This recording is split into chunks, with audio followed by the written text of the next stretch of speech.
یہ مسجد درار ہے، یہ قسمیں بھی اٹھائیں گے وَلَا يَحْلِفُنَّ، یہ بھی کہیں گے ہمارا ارادہ اچھا ہے، ہم تو دین کی ترویج کے لیے کام کرتے ہیں۔ اللہ فرماتا ہے وَاللَّهُ يَشْهَدُ، میں رب ہو کے گواہی دیتا ہوں إِنَّهُمْ لَكَاذِبُونَ، یہ منافق جھوٹے ہیں۔ اللہ وہ وقت دیا، اللہ نے فرمایا اے میرے پیارے حبیب نے جو مسجد بنائی ہے یہ مسجد درار ہے۔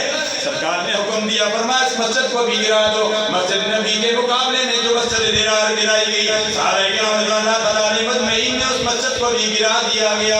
آج بھی اس مسجد کو جو مسجد درار تھی اس جگہ پر میں نے اپنی گناہگار آنکھوں سے بھی دیکھا ہے، آپ نے بھی دیکھا ہوگا۔ اگر جو نہیں گئے اللہ تبارک و تعالیٰ انہیں بھی لے جائے۔ اس جگہ آج بھی باتھ روم بنے ہوئے ہیں، آج لیٹرینیں بنی ہوئی ہیں، جس جگہ منافقوں نے مسجد بنائی تھی اللہ کے پیارے حبیب علیہ السلام نے اس مسجد کو گرا دیا۔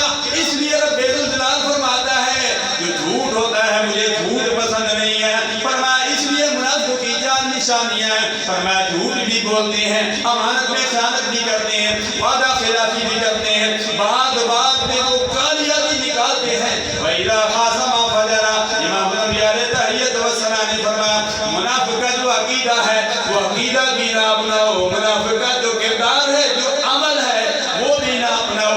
آج مجھے مجھ سمیت ہم نے اپنا محاسبہ کرنا ہے۔ الحمدللہ جامع مسجد قدومی مدینہ میں آنے والوں میں تمہیں سلام کرتا ہوں، آپ کا عقیدہ تو درست ہے، الحمدللہ ہمارا عقیدہ درست ہے، ہمارا عقیدہ درست ہے۔